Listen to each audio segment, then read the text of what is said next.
زمان كانوا بيقولوا ياما جوه السجن مظاليم، إنما ممكن المظاليم كمان يكونوا جوه مستشفى المجانين.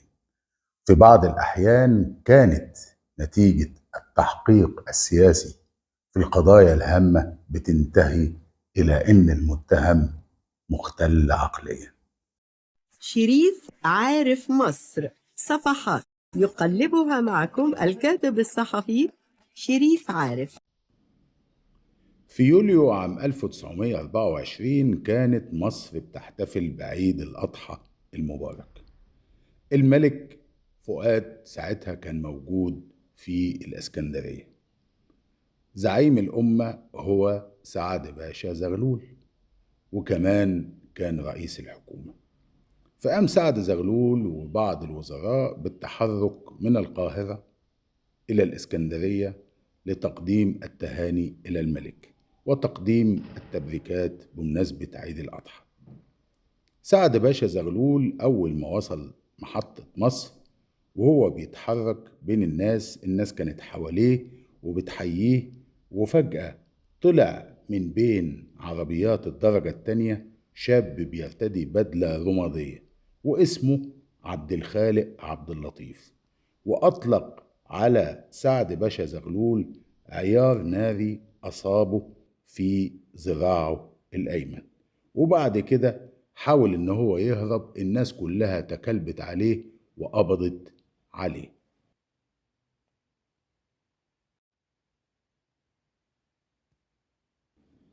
وبسرعة تم نقل الزعيم إلى مستشفى الدكتور علي إبراهيم في كورنيش النيل.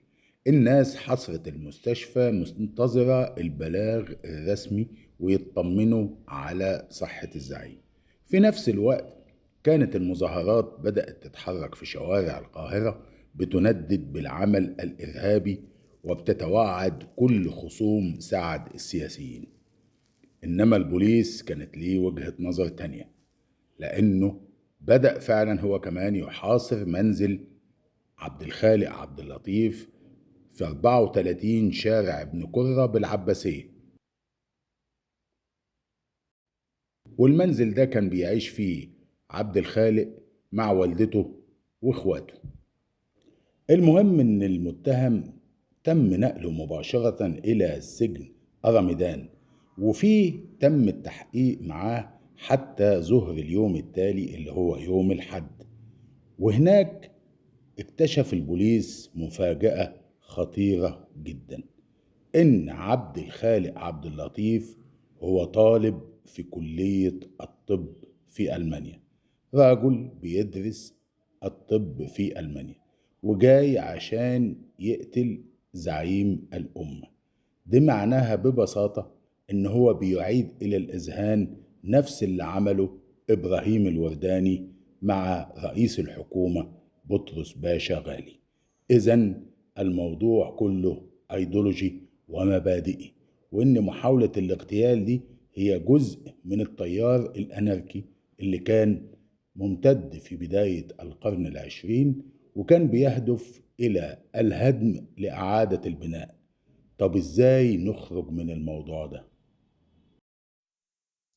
جريمة عبد الخالق عبد اللطيف عادت إلى الأذهان جريمة إبراهيم الورداني عام 1910، واللي كان قتل فيها بطرس باشا غالي.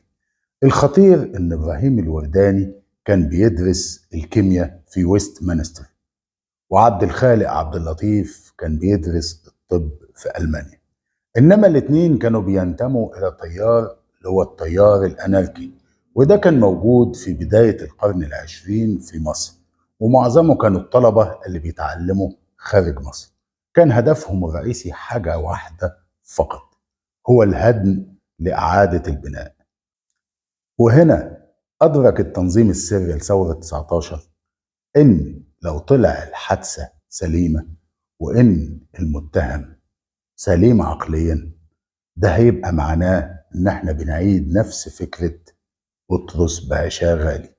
يعني معناها ببساطة إن كمان سعد زغلول لما قبل رئاسة الحكومة هو كمان خائن. ومن هنا كان لازم يطلع المتهم مختل عقليا ويودع في مستشفى الأمراض العقلية بالعباسية. شريف عارف مصر، صفحات يقلبها معكم الكاتب الصحفي شريف عارف.